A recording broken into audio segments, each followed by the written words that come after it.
Good afternoon everyone, welcome to RJ Vikramjeet application. सभी students का बहुत बहुत स्वागत है। एक बार फटाफट से स्टूडेंट्स लाइव आएंगे और बताएंगे कि ऑडियो वीडियो सब क्लियर है कि नहीं, फिर क्लास स्टार्ट करते हैं।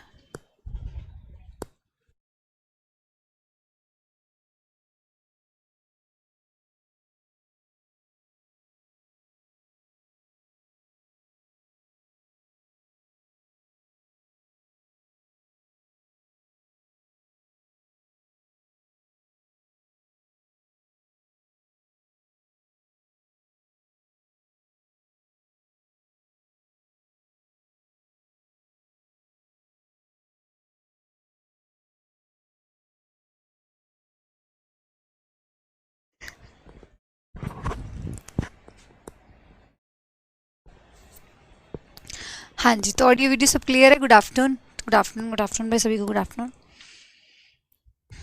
चलिए, तो एक बार मैं लास्ट देख लेती हूँ कि हमने कहाँ तक किया था, क्योंकि कल आप लोगों की लाइट चली गई, इसकी वजह से क्लास नहीं हो पाई। तो यूट्यूब की भी कैंसिल, सब कैंसिल।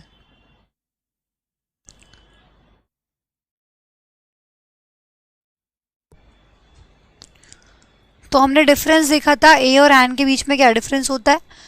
ठीक है, ये सब चीज़ें की थी। उसके बाद हमने फिल किया था कि कहाँ पे ए आएगा, कहाँ पे एन आएगा, और यहाँ तक हमने चीज़ों को ख़त्म किया था। ठीक है भाई, चलो इसके आगे बढ़ाते हैं। ये मैं फ्रेश कर देती हूँ। चलिए, ठीक है। तो हमने कल लास्ट, कल एक्चुअली आप लोगों की लाइट चली गई, पूरे एरिया में लाइट नहीं थी, जिसकी वजह से क्लास नहीं हो पाई। फिर आगे की सारी क्लास कैंसिल करनी पड़ी, यूट्यूब एंड ऑल सब। शाम को 5 बजे लाइट आई, फिर उसके बाद की क्लासेस जो थी वो कंटिन्यू चलती रही। चलिए, तो आप लोगों का आर्टिकल नंबर 3 है आज, जिसमें हम चीज़ों को आगे बढ़ाएंगे। लास्ट क्लास में हमने डिफरेंस देखा था कि ए और एन के बीच में क्या डिफरेंस होता है। आज हम ए के कुछ और यूजेस पढ़ेंगे कि बहुत सारी जगह ऐसे होगा कि आपको ए लिखा मिलेगा लेकिन वो बात कुछ और कर रहा होगा। ठीक है, तो आप यहाँ पे सिर्फ एक या दो लाइन अपनी नोटबुक में छोड़ देंगे। उसके बाद में पहले एग्जाम्पल्स लिखूंगी, उसके बाद में वो आपका कॉन्सेप्ट सामने लिखूंगी। स्टूडेंट बोल रहे कि हम आवाज़ नहीं आ रही है। एक बार वे क्लियर करेंगे, ऑडियो वीडियो सब क्लियर है क्या। मेरी साइड से तो कोई प्रॉब्लम नज़र नहीं आ रही। एक बार सभी सभी लोग बताएंगे कि ऑडियो वीडियो सब क्लियर है कि नहीं।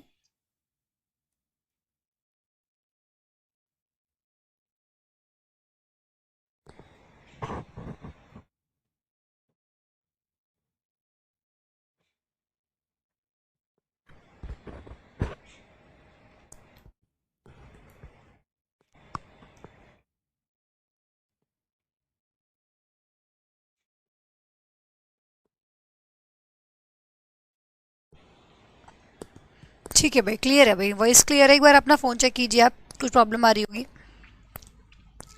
वॉइस एकदम क्लियर है।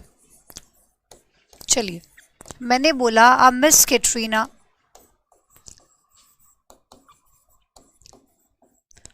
अ Miss Katrina wants to marry you. Miss Katrina wants to marry you. I am a Dara Singh.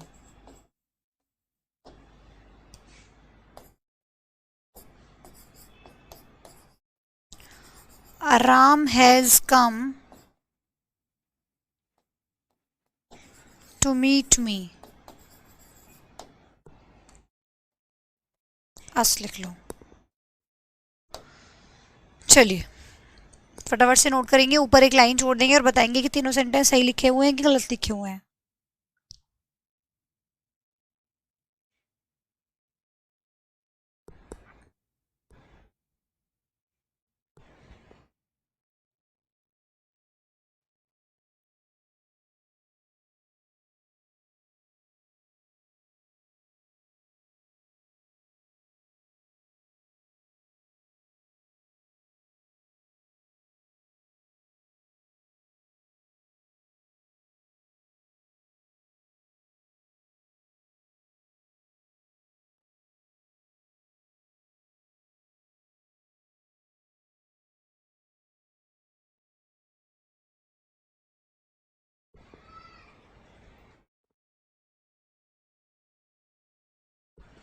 बताएंगे कि कौन कौन से सेंटेंस इनमें से सही है।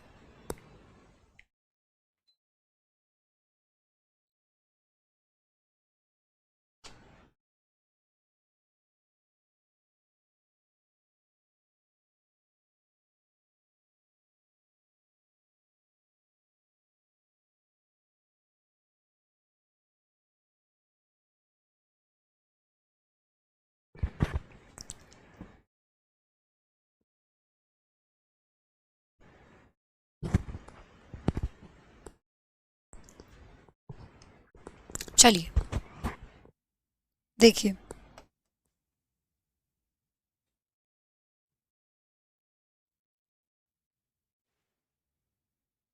देखो, अब miss Katrina wants to marry you, तो क्या इसका मतलब ये हो गया कि जो कैटरीना कैफ है वो तुमसे शादी करना चाहती है। यहाँ पे लिखा हुआ है miss Katrina wants to marry you, miss Katrina तुमसे शादी करना चाहती है, तो क्या इसका मतलब ये हुआ कि कैटरीना कैफ तुमसे शादी करना चाहती है? नहीं, कैटरीना की कोई और भी तो हो सकती है ना, किसी और का भी तो नाम हो सकता है ना। तो जब मैंने आप लोगों को नाउन पढ़ाया था, एक चीज़ याद कीजिए, मैंने वहाँ आप लोगों को बताया था कि प्रॉपर नाउन कॉमन नाउन की तरह भी ट्रीट कर सकता है।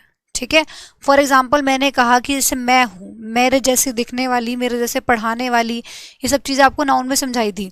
मेरे जैसी दिखने वाली, मैं पढ़ा रही हूँ, मेरे हाथ में मार्कर है, कोई और तो नहीं हो सकती ऐसी। तो अगर आप कहेंगे कि भाई रशिका मैम से पढ़ता हूँ, रशिका मैम पढ़ाती है, तो वो पर्टिकुलर हो गया, तो इसका मतलब उस केस में प्रॉपर नाउन हूँ। लेकिन मैंने आप लोगों को एग्जांपल्स दिए थे, मैंने कहा था कि भाई अगर आपको किसी को ये कहना है कि मेरी क्लास में 4 रोहन है, मेरी क्लास में क्या है, 4 रोहन नाम के लड़के हैं, 4 रोहन है, तो आप वहाँ पे रोहन प्रॉपर नाउन का तो प्लूरल आप नहीं बना सकते। रशिका का रशिकाज नहीं कर सकते, ताजमहल का ताजमहल्स नहीं कर सकते, दिल्ली का दिल्लीज नहीं कर सकते, इंडिया का इंडियाज नहीं कर सकते, क्योंकि वो अपने आप में पर्टिकुलर बात करता है। बट वहीं अगर आपको कहना है कि मेरी क्लास में 4 रोहन है, तो आपने बोला, आपने सेंटेंस लिखा था, मैंने लिखवाया भी था आपको, there are 4 Rohans in my class, तो पॉसिबिलिटी तो है ना भाई आपके, आप ये इसका मतलब ये कहना चाह रहे हो कि मेरी क्लास में 4 रोहन नाम के लड़के हैं, तो there are 4 Rohans in my class. ठीक है, तो प्रॉपर नाउन ने किस तरीके से ट्रीट किया, वहाँ पे कॉमन नाउन की तरह से ट्रीट किया, तो प्रॉपर नाउन कॉमन नाउन की तरह से ट्रीट हो सकता है। तो यहाँ पे जो कैटरीना है, कैटरीना का मतलब ये तो नहीं है ना यहाँ पे कि कैटरीना कैफ की बात हो रही है, कह रहा है कि कोई कैटरीना है। अब मिस कैटरीना मतलब कोई मिस कैटरीना है, कोई कैटरीना है जो तुमसे शादी करना चाहती है। तो यहाँ पे जो मैंने, पहली बात तो ये कि जो यहाँ पे कैटरीना यूज़ किया जा रहा है, ये कैसे यूज़ किया जा रहा है, as a common noun, as a common noun. ठीक है, क्योंकि प्रॉपर नाउन से पहले हम ए का यूज़ नहीं करते, ज़रूरत ही नहीं पड़ती, अपने आप में पर्टिकुलर बात करता है। ठीक है, तो आप कभी ऐसे बोलेंगे और रशिका और दिल्ली और इंडिया, नहीं ना, तो वहाँ पे हम ए और एन लगाते ही नहीं है, क्योंकि वो तो पता है कि पर्टिकुलर बात कर रहा है। अब यहाँ पे देखो, अब मिस कैटरीना यहाँ पे लिखा है, मिस कैटरीना यहाँ पे क्या हुआ, कॉमन नाउन हुआ, तो यहाँ पे एक मिस कैटरीना तुमसे शादी करना चाहती है, इसका मतलब क्या है, एक मिस कैटरीना मतलब कोई मिस कैटरीना है जो तुमसे शादी करना चाहती है, कोई एक है जो शादी करना चाहती है तुमसे, कोई होगी, कोई मैं नहीं जानती कौन है, कोई है। ठीक है, तो इसका मतलब ये हुआ कि जो ए होता है ना, ए का मतलब सिर्फ ये नहीं होता कि आपने रट लिया कि भाई ए और एन जो होता है उसका मतलब क्या होता है, एक होता है। सिर्फ ये ज़रूरी नहीं है कि ए और एन का मतलब एक ही होगा, ए के और मीनिंग्स भी होते हैं, ए हैज़ सर्टेन मीनिंग्स, ए के कुछ और मीनिंग्स भी होते हैं। सिर्फ यही नहीं कि हमने रट लिया कि ए का मतलब तो क्या होता है, सिर्फ यही होता है, ए हैज़ मेनी मीनिंग्स, ए के और भी मतलब होते हैं। तो जो जो जो लाइन मैंने आप लोगों को यहाँ पे छुड़वाई थी, वही आपको यहाँ पे लिखनी है, क्या, कि जो ए होता है हैज़ मेनी मीनिंग्स।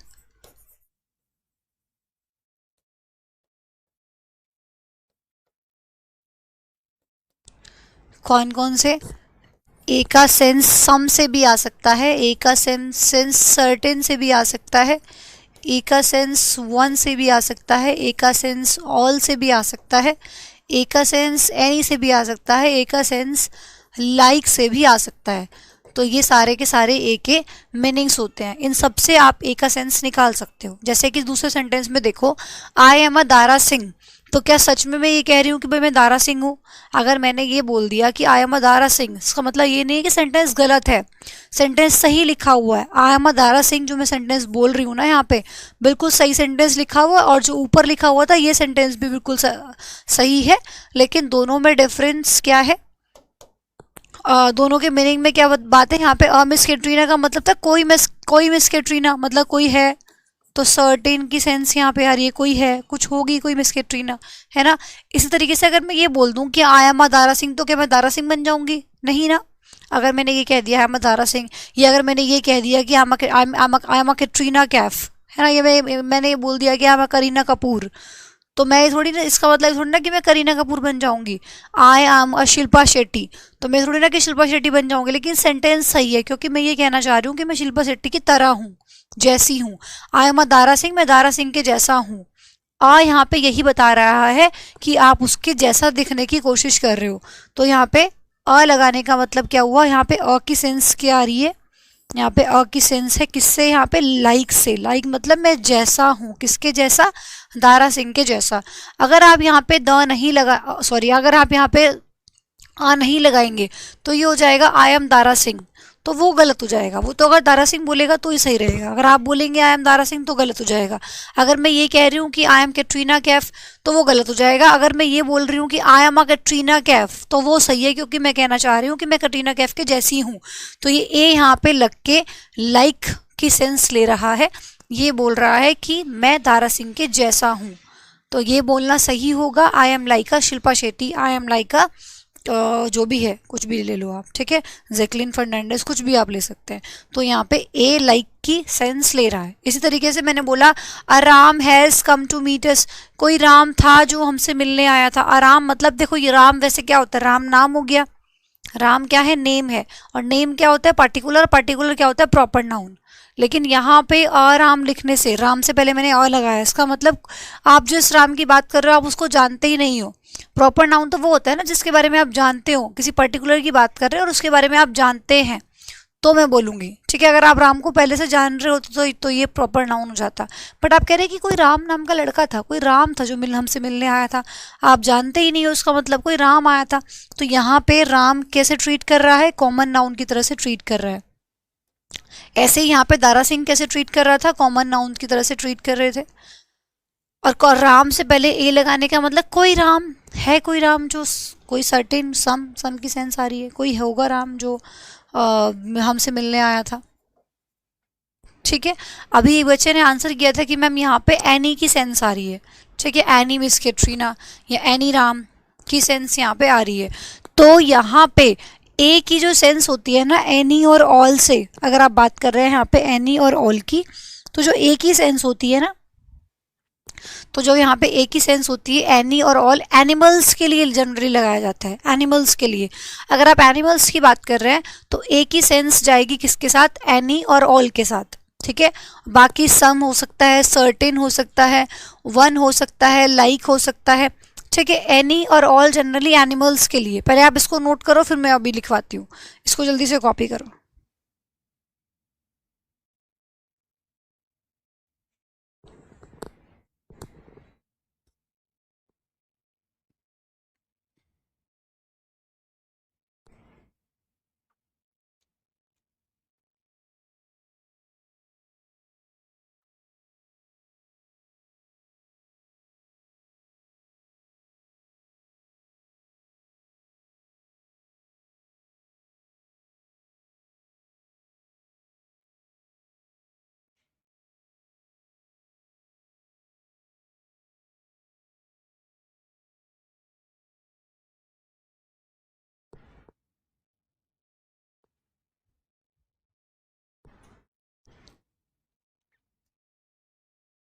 और अगर ये सही समझ आया हो तो एक थम्स अप भी सेंड करेंगे मुझे।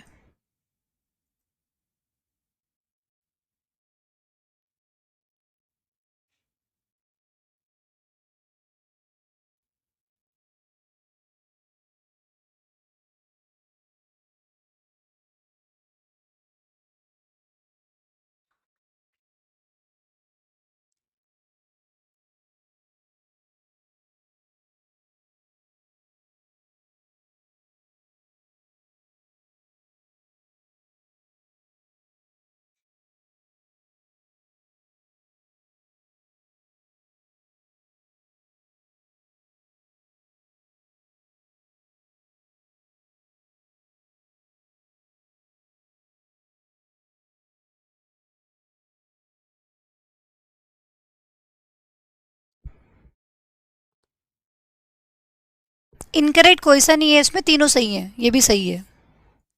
ठीक है भाई, सेंस कुछ और आ रही है। I am a Dara Singh का मतलब I am like Dara Singh, तो ए का हिडन सेंस है। ठीक है, ए का हिडन सेंस है क्या, लाइक से, सम से। ठीक है, अब फॉर एग्जाम्पल मैं ऐसे बोलने लग जाऊं, ये सिर्फ ए के लिए ही नहीं है, इसमें आप लोगों का एन भी हो सकता है। ठीक है, वो तो डिपेंड करता है ना कि नाउन कॉन्सोनेंट साउंड है या वोवल साउंड है, उस हिसाब से आप लगाएंगे। मैंने बोल दिया कि दारा सिंह की जगह फॉर एग्जांपल मैंने ऐसे लिख दिया आई एम एन अमिताभ, क्योंकि वहां पर दारा सिंह था तो आपने ए लगाया, क्योंकि दारा द से साउंड था। ठीक है भाई, यहाँ पे दारा सिंह था, द से साउंड था, इसलिए आपने ए लगाया। बट अगर आप अमिताभ लिखोगे तो अमिताभ के लिए तो एन लगाओगे ना, ये तो नहीं बोलोगे ना I am Amitabh, I am an Amitabh, तो ए की जगह एन भी हो सकता है, दोनों के लिए है ये, ए के लिए भी और एन के लिए भी, वो डिपेंड करता है साउंड कैसी आ रही है। अगर आपकी वोवल साउंड है तो आप डेफिनेटली एन लगाएंगे, और अगर कॉन्सोनेंट साउंड है तो आप ए का यूज़ करेंगे। तो आई एम एन अमिताभ बोलने से मैं अमिताभ बच्चन थोड़ी ना बन जाऊंगा। अगर मैंने ये बोल दिया कि आई एम एन अमिताभ, इसका मतलब थोड़ी ना कि अमिताभ बच्चन बन जाएंगे। आप ये कहना चाह रहे हैं कि मैं अमिताभ के जैसा हूँ, तो यहाँ पे जो एन है उसका सेंस क्या है, लाइक से है। सेंटेंस तो ये भी सही है, इसको गलत थोड़ी ना कह सकते हैं आप। ठीक है, क्योंकि जो आखिर में अमिताभ बच्चन होगा वो ये थोड़ी ना कहेगा I am an Amitabh Bachchan, वो तो सीधा ये बोलेगा आई एम अमिताभ बच्चन, वो एन और ए लगाएगा ही नहीं। तो कहने की डिफरेंस दोनों बातों में समझ रहे हो। तो अगर मैं यहाँ से आर्टिकल हटा दूँ, इसका मतलब ये बात अमिताभ बच्चन ही बोल रहा है, और आर्टिकल लगा दिया तो इसका मतलब ये हुआ कि सेंस कुछ और आ रही है, ये अमिताभ बच्चन नहीं हो सकता। ठीक है भाई, मुझे कहना है तो मैं थोड़ी कहूँगी आई एम रशिका, मैं तो सीधा ये बोलूँगी आई एम रशिका, ए क्यों लगाऊंगी। अगर आप में से कोई लड़की है और अगर आप कहना चाहते हैं कि मैं रशिका मैम के जैसी हूँ, तो आई एम अ रशिका, आप तब ये बोल सकते हैं। तो उसका मतलब ये होगा कि आप मेरी जगह खुद को रख रहे हैं। ठीक है, चलो। और एनी और ऑल की जो आप बात कर रहे हैं, यहाँ पे एनी और ऑल एनिमल्स के लिए आता है जनरली, लिख लीजिए पॉइंट भी, फिर हम उससे भी रिलेटेड दो एग्जांपल्स लिखेंगे। तो ये हो गया आपका जो एनी होता है और जो ऑल होता है, दोनों एनी और ऑल, इसको अंडरलाइन कर लेना। Used for animals, used for animals in place of ए।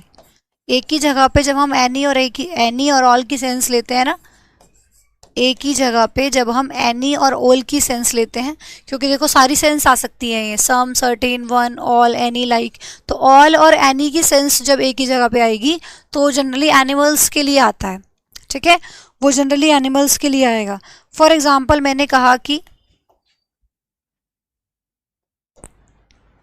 हाँ ये नोट बना लेना इसको।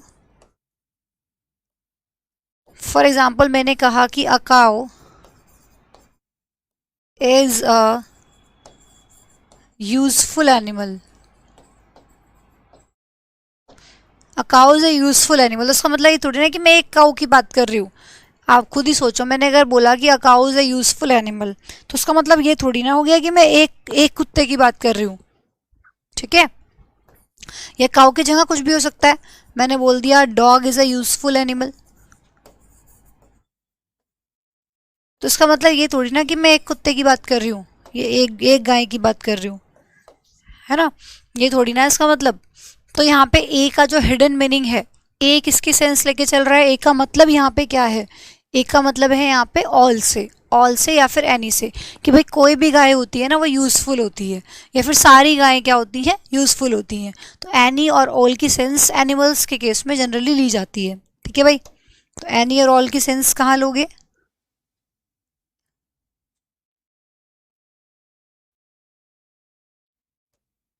तो यहाँ पे इन दोनों ए की क्या सेंस आ रही है, एनी और ऑल से। ठीक है, कि जितनी भी गाय होती हैं वो सभी यूजफुल होती हैं। गाय क्या है, एक यूजफुल एनिमल, तो मैं क्या एक गाय की बात कर रही हूँ कि अ गाय इज अ यूजफुल एनिमल। यहाँ पे ए का मतलब क्या है, यहाँ पे ए का मतलब है सारी से, या फिर आप ऐसे कह सकते हो कि कोई भी गाय होती है ना यार वो यूजफुल होती है।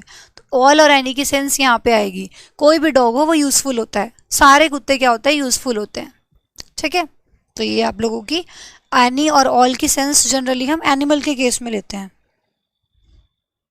दोनों सही है, सेंटेंस दोनों सही है, ये सेंटेंस भी सही है, ये सेंटेंस भी सही है। इसका मतलब ये नहीं है कि आप यहाँ पे ए को हटा के एनी लिख दें या ए को हटा के ऑल लिख देंगे कि ए तो गलत लिखा हुआ है। मैम ने बताया था एनी और ऑल आएगा, एनी और ऑल आएगा नहीं, ये हटा के नहीं लिखा है मैंने। इसका हिडन मीनिंग ये है सेंटेंस सही है, ठीक है। A cow is a useful animal बिल्कुल सही सेंटेंस है। यहाँ पे ए का मीनिंग क्या आ रहा है, एनी और ऑल से आ रहा है, ठीक है। हटाना नहीं है, आपको लगे रहने देना है, सही सेंटेंस है, इसलिए देखो मैंने साइड में लिख दिया कि सेंटेंस एकदम सही है। मीनिंग हिडन है, क्या आ रहा है वो आपको समझना है, ठीक है भाई। चलो फिर जल्दी से कॉपी करो।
चलिए हो गया।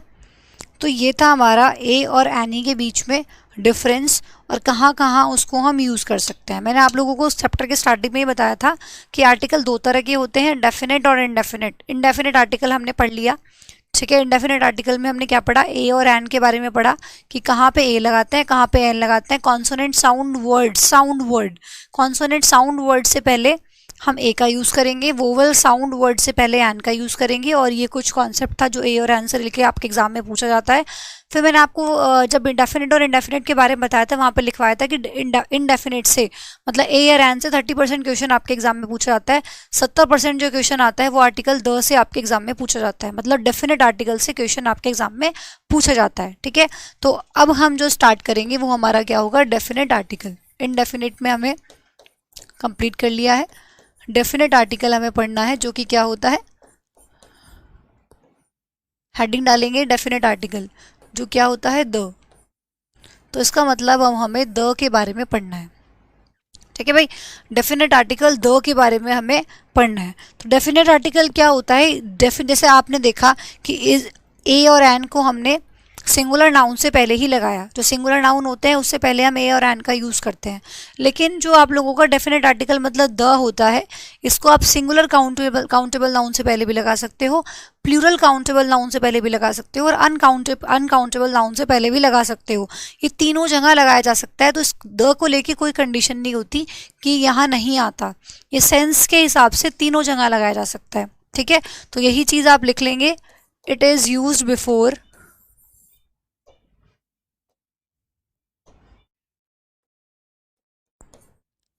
it is used before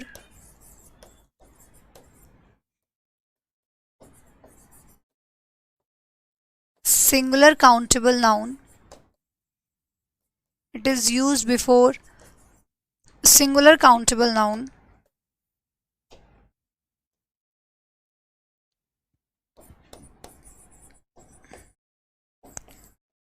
plural countable noun और अनकाउंटेबल नाउन।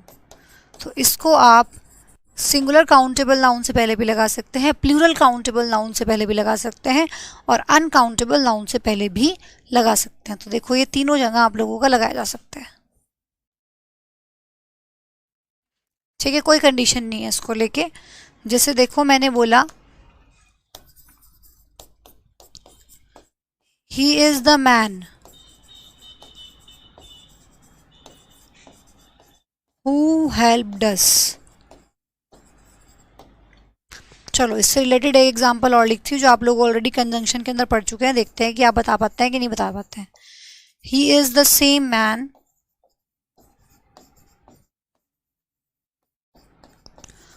हु हेल्प्ड अस।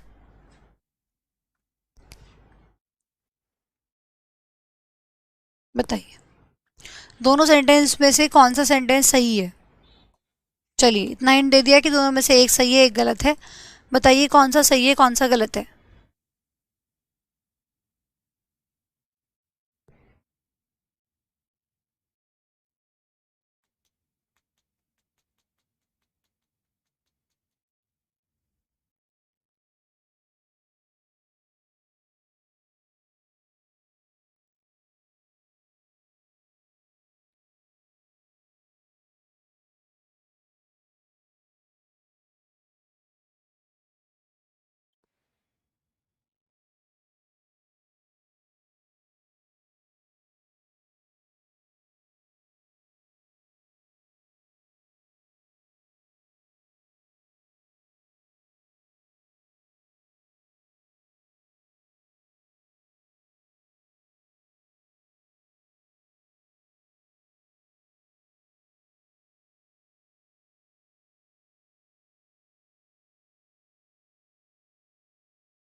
हो गया। चलिए तो यहाँ पे दोनों सेंटेंस में आप लोगों ने बताया कि मैम फर्स्ट सेंटेंस, बहुत से बच्चों ने आंसर किया कि मैम फर्स्ट सेंटेंस सही है दूसरा गलत है। ठीक है,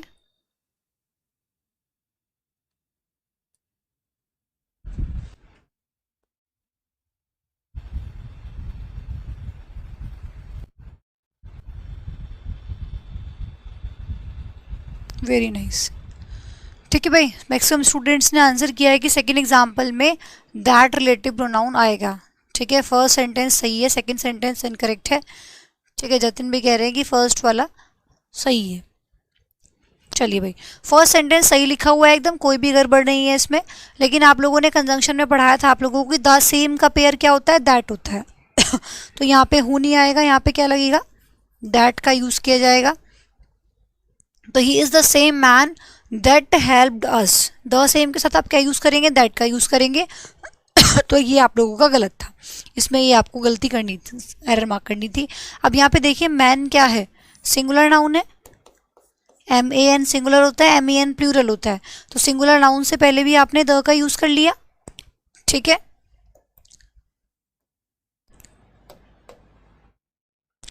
फिर देखो मैंने बोला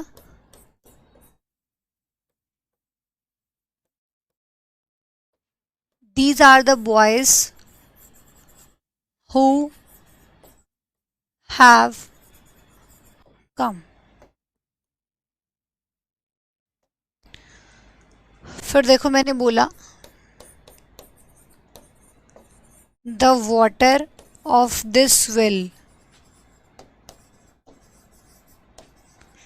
इज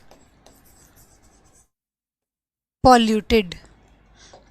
देखो, बॉयज क्या है यहाँ पे, प्लूरल नाउन है, उससे पहले भी मैं द का यूज किया और सेंटेंस सही भी है।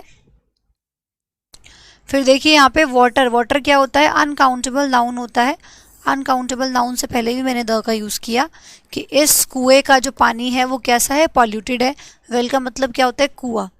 ठीक है, तो तीनों के तीनों सेंटेंस सही है। तो मैं यहाँ से आपको क्या समझाने की कोशिश कर रही थी कि जो मैंने स्टेटमेंट यहाँ पे लिखी है कि द को हम सिंगुलर नाउन से पहले भी यूज़ कर लेते हैं, प्लूरल नाउन से पहले भी यूज़ कर लेते हैं, अनकाउंटेबल नाउन से पहले भी यूज़ कर लेते हैं। तो देखो यहाँ पे मैंने सिंगुलर नाउन से पहले यूज़ किया, ठीक है, इस केस में मैंने प्लूरल नाउन से पहले यूज़ किया और इस केस में मैंने अनकाउंटेबल नाउन से पहले यूज़ किया। तो द को हम तीनों जगह यूज़ कर सकते हैं। ठीक है, इसकी कंडीशंस नहीं है, बस इसकी कुछ सिचुएशंस है कि कहाँ पे लगाना होता है, कहाँ पे नहीं लगाना होता है। यूजेस हैं, द के इंपॉर्टेंट यूजेस हैं कुछ अलग अलग कि कहाँ इसको लगाते हैं, कहाँ इसको नहीं लगाते हैं। तो पहले आप इतना कॉपी कर लीजिए, फिर हम बात करेंगे इंपॉर्टेंट यूजेस ऑफ द।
ठीक है, चलिए अब हेडिंग डालेंगे इंपॉर्टेंट यूजेस ऑफ द।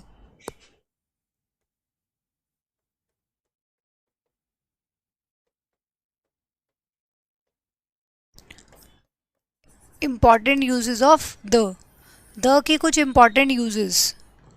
ठीक है, चलो वन बाय वन करके इनके यूजेस पढ़ते हैं। तो फर्स्ट यूज है द का कि ये रिवर और होली बुक के लिए लगाया जाता है। ठीक है, रिवर और होली बुक के लिए हम द का यूज़ करते हैं, ये पहला यूज़ हुआ। जैसे कि आप लोगों का हो गया द गंगा, रिवर की मैं बात करूं, द गोदावरी, द यमुना, है ना। फिर मैं वैसे कुछ होली बुक के एग्जांपल्स लूं तो द बाइबल हो गया, द गीता, है ना। तो ऐसे जितने भी आप लोगों की बाइबल, जितनी भी आप लोगों की होली बुक्स होती हैं और जितनी भी आप लोगों की रिवर होती हैं, तो रिवर और होली बुक से पहले हम जनरली द का यूज़ करते हैं। ये आप लोगों को ध्यान रखना है, पहला यूज़ हुआ द का। जैसे कि मैं आप लोगों से कह दूं, page after page of Gita were read। चलिए बताइए सेंटेंस में क्या एरर है।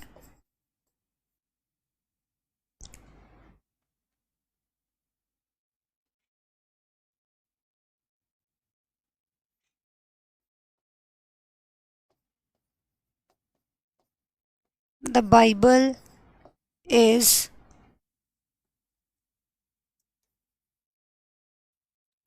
read by me.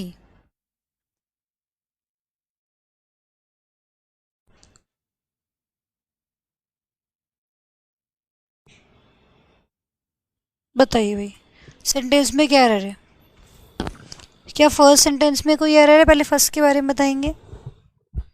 देखिए, जो फर्स्ट सेंटेंस में मैंने फर्स्ट वाला जो सेंटेंस मैंने लिखा है, ये ऑलरेडी पूरा सेंटेंस मैं आप लोगों को करवा चुकी हूँ। ध्यान कीजिए, आप लोगों को बताया था कि जब नाउन प्लस नाउन के अंदर कराया था, पेज क्या है, नाउन है, आफ्टर क्या है, प्रेपोजिशन है, पेज क्या है, फिर से नाउन है, noun plus preposition plus noun concept कराया था ना। तो दोनों नाउन कैसे होने चाहिए? सिंगुलर होने चाहिए। सबसे पहली बात तो ये कि इस फॉर्म, जब भी आपके पास ऐसा सिचुएशन देखने के लिए मिले कि नाउन आए, फिर कोई प्रेपोजिशन आए, फिर कोई नाउन आए, तो दोनों नाउन कैसे होने चाहिए? सिंगुलर होने चाहिए। और वर्ब, अगर दोनों नाउन सिंगुलर है तो वर्ब भी कैसी आएगी? सिंगुलर आएगी। तो पहली गलती तो इसमें ये हो गई कि यहाँ पे वर्ड नहीं आएगा, क्या आएगा? वाज आएगा। पूरे सेंटेंस पे आपको ध्यान देना है, ठीक है? पूरे सेंटेंस पे ध्यान देना है, सिर्फ ये नहीं कि एक ही चीज़ पढ़ रहे हैं। तो यहाँ पे वॉज रीड आ जाएगा। दूसरा, गीता क्या हो गया? ग्रंथ हो गया, जिससे पहले आप क्या यूज़ करेंगे? द का यूज़ करेंगे, ठीक है? सेकेंड सेंटेंस आपका सही हो गया।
हो गया। चलिए, सेकेंड पॉइंट लिखेंगे। सी और ओशियन के लिए भी हम द का यूज़ करते हैं। सी और ओशियन के लिए भी, ठीक है भाई? सी और ओशियन के लिए भी हम द का यूज़ करते हैं। फॉर एग्जाम्पल आपका हो गया यहाँ पे the Arabian C,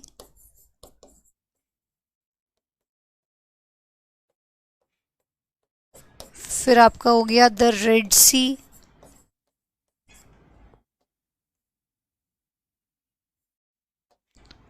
the Pacific ocean,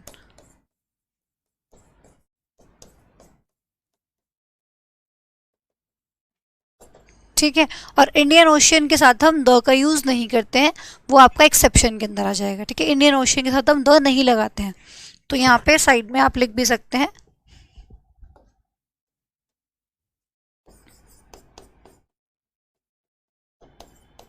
क्योंकि एग्ज़ाम में आपको लिखा मिलेगा इंडियन ओशियन, तो आप ये सोचेंगे कि यहाँ पे इंडियन ओशियन के साथ तो द आना चाहिए था और अब आपको लगा हुआ नहीं मिलेगा, ठीक है? तो साइड में लिख लेंगे इस चीज़ को कि एक्सेप्शन हो गई, इंडियन ओशियन के साथ हम जनरली द का यूज़ नहीं करते हैं। बाकी पैसिफिक पैसिफिक ओशियन के साथ आप लगाएंगे।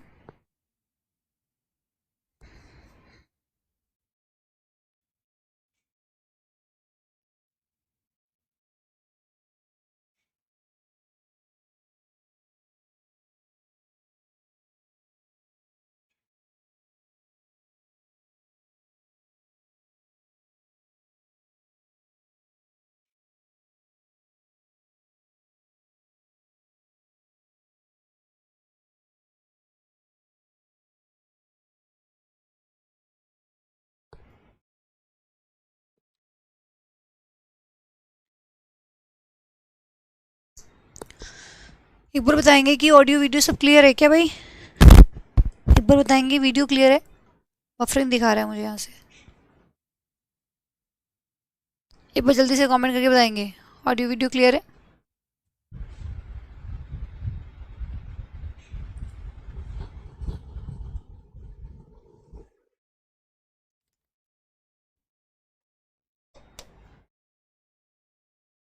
चलिए क्लियर है भाई। फिर थर्ड यूज देखिए, माउंटेन चेन्स से पहले भी आप, या फिर रेंज से पहले भी आप क्या करते हैं, द का यूज़ करते हैं। जैसे कि आपका हो गया द हिमालयाज,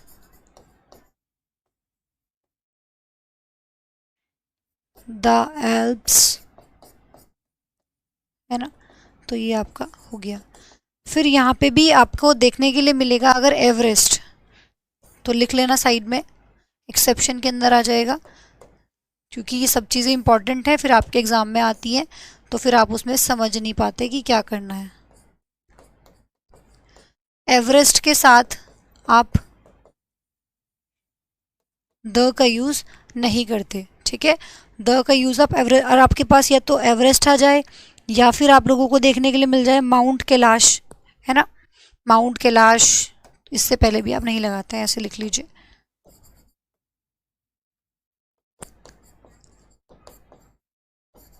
ये एवरेस्ट मिल जाए, तो इनसे पहले आप द का यूज़ नहीं करते हैं। बाकी कोई माउंटेन चेन, माउंटेन रेंज की जब आप बात करेंगे तो उससे पहले हम द का यूज़ करेंगे। कॉपी कीजिए।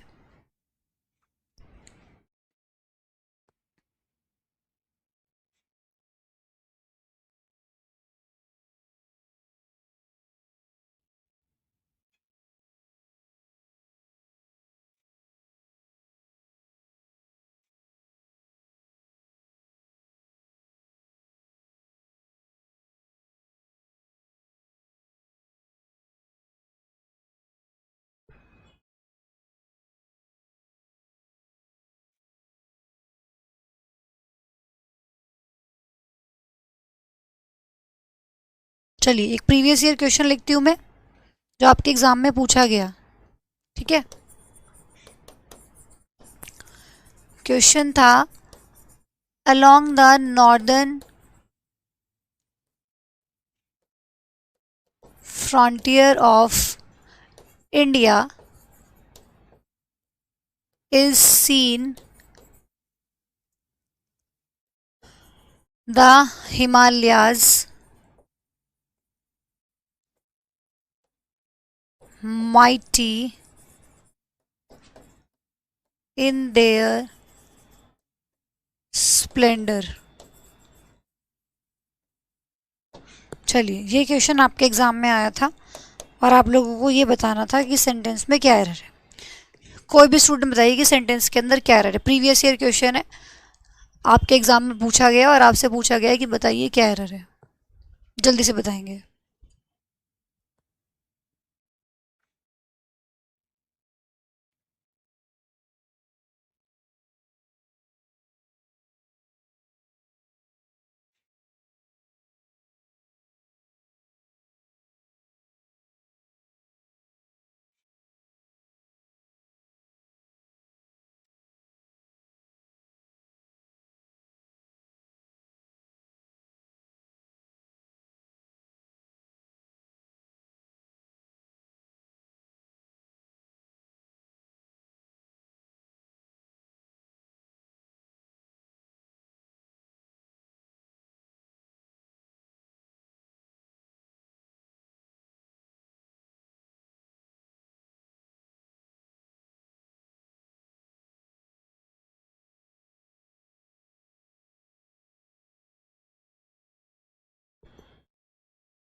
बताइए। रोहन बोल रहे हैं कि हिमालयाज के साथ दा नहीं आएगा, क्यों? पीछे लिखवाया तो है आपको अभी द हिमालयाज। माउंटेन चेन्स के लिए हम द का यूज़ करते हैं, द हिमालयाज बिल्कुल ठीक लिखा हुआ है, आएगा क्यों नहीं आएगा, बिल्कुल सही लिखा हुआ है। और बताइए क्या एरर हो सकती है, ये सही लिखा हुआ है।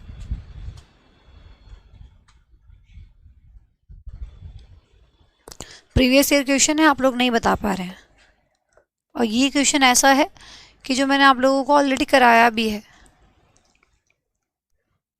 30 दिन 30 मैराथन में 10 उसमें आप लोगों को करा रखा है। प्रीवियस ईयर जो क्वेश्चंस कराए थे 30 दिन 30 मैराथन के अंदर, वहाँ पे आप लोगों को कराया हुआ है। आर्टिकल से क्वेश्चन नहीं है यहाँ पे, आप आर्टिकल में एरर ढूंढने की कोशिश कर रहे हैं। आपके देखिए प्रॉब्लम क्या है, अब मैं आर्टिकल चैप्टर पढ़ा रही हूँ आप लोगों को, ठीक है, तो आप क्या कर रहे हैं, आप सोच रहे हैं कि हाँ आर्टिकल चल रहा है तो आर्टिकल में ही एरर होगी। क्या क्वेश्चन द हिमालयाज मुझे ध्यान आ गया यहाँ से कि ये चल रहा है, तो क्या इसका मतलब ये थोड़ी ना कि ज़बरदस्ती यही एरर निकालनी है। वो तो द हिमालयाज इसमें आ रहा है और सेंटेंस में एग्जाम में क्वेश्चन आया और बच्चे तो ये मतलब रट के तो आधे गए होंगे, तो फिर हो सकता है गड़बड़ करके आगे हो, हिमालय से पहले द हटा दिया। बट मैंने यहाँ पे ये सोच के क्वेश्चन नहीं लिखा कि ये आर्टिकल पढ़ा रही हूँ तो आर्टिकल से क्वेश्चन है। द हिमालयाज आया तो मुझे याद आया वहाँ से कि ये क्वेश्चन आपके एग्जाम में आ रखा है। ये आप लोगों को मैंने प्रीवियस ईयर में 30 दिन 30 मैराथन के अंदर करवा भी रखा है। यहाँ से वर्ब से एरर थी। देखो द हिमालयाज, ध्यान रखिए हिमालयाज जो माउंटेन चेन्स होती हैं वो क्या होती हैं, प्लूरल में कंसिडर की जाती हैं। तो हिमालयाज क्या है, यहाँ पे प्लूरल है। आप आगे भी आइडिया लगा सकते थे, माइटी इन देयर स्प्लेंडर, ठीक है ना, देयर लिखा हुआ है। तो चेन्स जो होती है ना माउंटेन की, वो प्लूरल में कंसीडर की जाती हैं। अब देखिए सेंटेंस किस तरह का है, ये आपका प्लूरल नाउन है और साथ ही साथ ये आपका क्या हो गया, ये आपका सब्जेक्ट भी है। सेंटेंस का अगर आपसे कोई सब्जेक्ट पूछे तो द हिमालयाज है, ये सब्जेक्ट नहीं है। Along the northern frontier of India, तो जो ये नॉर्दर्न फ्रंटियर ऑफ इंडिया लिखा हुआ है ये तो आप लोगों का एडवर्ब हो गया है ना। एडवर्ब फ्रेज है जो जगह के बारे में बता रहा है कि कहाँ पे है, तो जगह बताता है वो कौन होता है, एडवर्ब होता है। तो ये तो पूरा का पूरा एडवर्ब फ्रेज हो गया। जगह बता रहा है कि along the northern frontier of India बहुत बड़े बड़े हिमालयाज देखे गए, ठीक है। माइटी मतलब बहुत विशाल, बहुत बड़े, ठीक है। माइटी का मतलब क्या हुआ, बहुत विशाल, बहुत बड़े। और स्प्लेंडर का क्या मतलब होता है कि एकदम चमकता हुआ, भव्य रूप से, जो किसमें थे, अपने एकदम भव्य रूप में थे, भव्यता देखी गई उनमें, ठीक है। तो ये हो गया बड़ा, बहुत बड़े बड़े विशाल हिमालयाज। तो हिमालयाज के साथ जो वर्ब लगाई जाएगी that is are seen, is seen नहीं, आर सीन आएगा। ये आपकी एरर थी कि यहाँ पे इज नहीं आएगा, क्या लगाओगे आप, आर का यूज करेंगे, ठीक है। हिमालय सब्जेक्ट है तो इसमें वर्ब पहले कैसे आ गई, क्योंकि ये सेंटेंस आपका इन्वर्जन है, ठीक है, इन्वर्जन वाला सेंटेंस है। इन्वर्जन में इन्वर्जन की पहचान क्या होती है, जब भी सेंटेंस की स्टार्टिंग किसी एडवर्ब से हो तो उसमें इन्वर्जन अप्लाई होता है। सेंटेंस की स्टार्टिंग किससे, जगह बताई जा रही है ना, तो सेंटेंस की स्टार्टिंग किससे, एडवर्ब ऑफ फ्रेज से है, तो उसमें इन्वर्जन लगेगा। और इन्वर्जन का मतलब क्या होता है, इन्वर्जन का मतलब होता है वर्ब को सब्जेक्ट से पहले रख देना, इसी को हम इन्वर्जन बोलते हैं। तो देखो इसमें इन्वर्जन लगा रखा है और इन्वर्जन भी कंप्लीट इन्वर्जन लगा रखा है, ठीक है। देखो इज भी पहले है, हेल्पिंग वर्ब भी पहले है और मेन वर्ब भी पहले है। ये आप लोगों की सीन क्या हो गई, ये आपकी मेन वर्ब हो गई, दोनों वर्ब पहले लगी है। वो हम इन्वर्जन में पढ़ेंगे, उसकी टेंशन मत लो कि कंप्लीट क्यों लगा है, पार्शियल क्यों नहीं लगा, सिर्फ हेल्पिंग वर्ब भी क्यों नहीं बाहर लेके आए, दोनों को क्यों बाहर ले आए। इसके बाद मैं आपको जब इन्वर्जन चैप्टर कराऊंगी तो उसके अंदर पढ़ेंगे कि किस तरीके से चीज़ें होती हैं। एक्चुअली होता क्या है कि जब एडवर्ब ऑफ प्लेस से, जगह के बारे में बताया गया है ना, तो जब एडवर्ब ऑफ प्लेस से आपके सेंटेंस की शुरुआत होती है तो उस केस में हम पूरा कंप्लीट इन्वर्जन लगाते हैं। कंप्लीट इन्वर्जन मतलब हेल्पिंग वर्ब भी बाहर, मेन वर्ब भी बाहर, ठीक है। तो ये चीज़ आप लोगों को ध्यान रखनी थी। यहाँ से प्रीवियस ईयर क्वेश्चन तो जो आपके एग्जाम में पूछा गया था, ठीक है भाई। सभी को समझ आया, एक बार समझ आया तो फटाफट से थम्स अप सेंड करेंगे अगर क्वेश्चन समझ आया तो। चलिए फिर सेकंड नेक्स्ट यूज है इसका, 3 कर लिए ना हमने। चलो नेक्स्ट, अभी इसके बाद इवेंट बना हुआ है आर्टिकल का, उसमें सभी स्टूडेंट फटाफट से आ जाएंगे, 5 मिनट का ब्रेक है। 4th कॉन्सेप्ट वहाँ से स्टार्ट करेंगे, 3 हम यहाँ पे पढ़ चुके हैं, ठीक है। जल्दी से दूसरे इवेंट में आ जाइए जो 1 बजे का बना हुआ है, जल्दी से, 5 मिनट का ब्रेक है।